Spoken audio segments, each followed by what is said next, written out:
Hello دوستو، السلام علیکم۔ امید کرتا ہوں کہ آپ سب لوگ خیریت سے ہوں گے۔ بسم اللہ الرحمن الرحیم۔ ثانیہ کربلا کے بعد عمر بن سعد نے اپنے لشکر میں سے قتل ہونے والوں کو 11 محرم کو دفن کیا۔ سیدزادوں اور اصحاب کے 72 جشن مبارک بے گور و کفن چھوڑ کر اہل بیت کو قیدی بنایا اور کوفہ کی طرف دربار ابن زیاد کی طرف بڑھنے رسول اہل بیت اور اصحاب کے سر مبارک نیزوں پر ہیں۔ امام طبری راوی ہے کہ ابن سعد نے کولی جہاد امام علی مقام کا سر اقدس ابن زیاد کے دربار بیچا۔ کولی جب کوفہ پہنچا تو رات کا وقت تھا، اسی لیے وہ سر کو اپنے گھر لے گئے اور ایک برتن میں ڈھانپ دیا۔ سر مبارک کو دیکھ کر اس کی بیوی ناراض ہوئی کہ یہ تم نے کیا کیا؟ وہ بیان کرتی ہیں کہ خدا کی قسم میں نے دیکھا کہ ایک نور برابر آسمان سے اس برتن تک ستون کی مانند چمک رہا تھا، اور میں سفید پرندے دیکھے اور برتن کے ارد گرد منڈلاتے تھے۔ صبح اسران کربلا اور نواسہ رسول کے سر مبارک کو ابن زیاد کے دربار میں پیش کیا گیا۔ عبداللہ ابن زیاد کی سیدہ حضرت زینب سے گفتگو اور آپ کے دیے جانے والے جوابات کی تحریروں کتابوں میں سنہری حروف سے لکھے ہیں اور نہایت پرجوش ہیں۔ حضرت زینب اور عبید اللہ کی باہمی گفتگو دربار میں موجود حاضرین پر نہایت اثر انداز ہوئی۔ کوفے میں ہونے والے دل خراش واقعات میں سے ایک واقعہ یہ ہے کہ عبید اللہ کے پاس جب سید الشہداء حضرت امام حسین کا سر پیش ہوا تو اس نے اپنے ہاتھ میں موجود چھڑی کے ساتھ آپ کے ہونٹوں اور دانت کی بے حرمتی کی، تو دربار میں موجود صحابی رسول خدا زید بن ارقم ایک گستاخی دیکھ کر رونے لگے اور کہنے لگے، اس چھڑی کو اس ہونٹوں سے اٹھا لو۔ خدا کی قسم میں نے کئی مرتبہ اس ہونٹوں پر رسول اللہ کو بوسے لیتے دیکھا ہے۔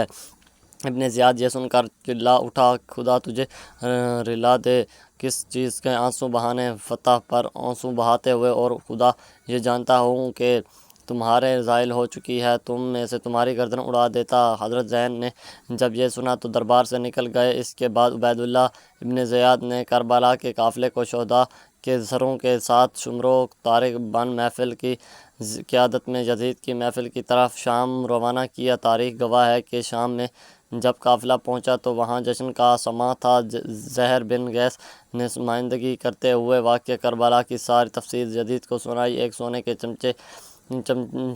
چشمے حضرت امام حسین کے سر پر مبارک کو یزید کے سامنے پیش کیا گیا۔ یزید نے جب نواسہ رسول کے سر مبارک کی توہین کی تو وہاں موجود حاضرین اعتراض کیا، جس میں قابل ذکر یحییٰ بن حکم اور صحابی رسول حضرت ابو برزہ سلمہ سے جب کو یزید نے اپنے محل سے نکال دیا۔ اس کے بعد دختر سیدہ کائنات حضرت زینب نے ایک تاریخ ساز خطبہ یزید کے دربار میں دیا، جس سے وہاں موجود لوگوں کے دل لرز اٹھے۔ جب شادمان ہوا تو اس نے قافلے کو آزاد کرتے ہوئے مدینے بھیجا۔ مدینے کے لوگوں کو واقعہ کربلا کی خبر مل چکی تھی کہ جیسے ہی قافلہ مدینہ پہنچا تو وہاں قیامت برپا ہو گئی۔ حضرت امام زین العابدین کی نظر روضہ رسول پر پڑی تو آپ بس اتنا کہے گئے کہ رسول اللہ اپنے نواسے کا سلام قبول فرمائیے۔ بس اس کے بعد مدینے میں ایک نعمت تھمنے والا آنسوں کا سیلاب آیا۔ اب آپ کو بتاتے ہیں کہ شیر خدا کے شیر امام حضرت امام حسین کا سر مبارک کس نے اور کب دفن کیا۔ اس بارے میں 5 روایات ملتی ہیں کہ سب سے پہلی روایت علامہ قرطبی اور شاہ محدثین دہلوی سے ہے کہ یزید نے اس ایران کربلا اور سر انور کو مدینہ بھیجا، جہاں پر حضرت امام زین العابدین نے سر مبارک کو حضرت حسن یا حضرت سیدہ فاطمہ سلام اللہ علیہ کے پہلو میں دفن کر دیا۔ دوسری روایت یہ ہے کہ ابو ریحان البیروی کہتے ہیں کہ اسیر نے کربلا نے 40 روز کے بعد کربلا واپس آ کر سر مبارک کو بھی جسد مبارک کے ساتھ ملا کر دفن کر دیا تھا۔ تیسری روایت یہ ہے کہ یزید کے حکم پر سر امام حسین کو ہر شہر میں لچایا گیا۔ عقلان پہنچا تو وہاں امیر نے اسے دفن کر دیا۔ چوتھی روایت یہ ہے کہ استقلان میں جب فریقوں کی حکومت قائم ہوئی تو 548 ہجری میں طلحہ بن زریق نائب مصر نے اسقلان سے سر انور کو لیا اور وہ اسے مصر لے گیا۔ وہاں اس نے مشہور صحنی بنوا دیا۔ متعلقہ علامہ حجرہ روایت فرماتے ہیں کہ سلمان بن عبد الملک نے حضور صلی اللہ علیہ وسلم کو خود خواب میں دیکھا کہ آپ اس کے ساتھ ملاقات فرما رہے ہیں اور اس کو بشارت دے رہے ہیں کہ صبح اس نے حضرت امام حسن بصری سے اس کی تعبیر پوچھی۔ انہوں نے فرمایا کہ شاید تو انہیں رسول اللہ کی آل سے کے ساتھ کوئی بھلائی کی ہے۔ وہ کہنے لگا، ہاں، مجھے ایک ہی بادشاہیت ہے۔ میں نے نواس رسول حضرت حسین کے سر مبارک کو خزانہ جدید میں دیکھا تو میں نے اس کو 5 کپڑوں کا کفن پہنایا اور میں نے اپنے ساتھیوں کے ساتھ ان پر نماز جنازہ پڑھی، انہوں نے قبر میں دفن کر دیا۔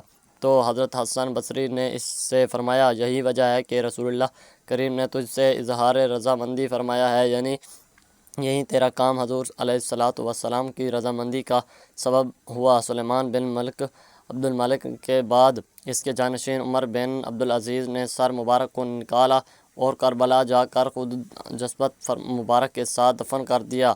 ایک روایت یہ ہے کہ جب منصور بن جمہوریت نے شام کو دفن کیا تو شہر میں داخل ہونے کے بعد وہ یزید کے خزانوں والے کمرے میں گیا، وہاں پر اسے سرخ رنگ کی ایک ٹوکری ملی۔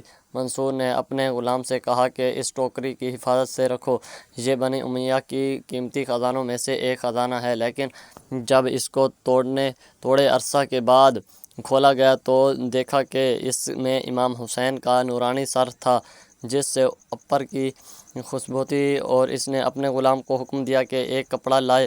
اس نے سر کو اس کپڑے میں سے ڈھانپ دیا اور پھر اس نے کرنے کے بعد اس کو دفن کیا۔ بیل بابس فرات کے پاس دفن کر دیا گیا۔ دوستوں، امید کرتا ہوں کہ آپ کو یہ ویڈیو اچھی لگی ہوگی۔ مزید اس طرح کی ویڈیوز دیکھنے کے لیے ہمارے چینل کو سبسکرائب کریں اور بیل آئیکن ضرور پریس کریں۔ اللہ حافظ۔ آپ سب لوگ اپنا خیال رکھیں۔ آپ سب کا شکریہ۔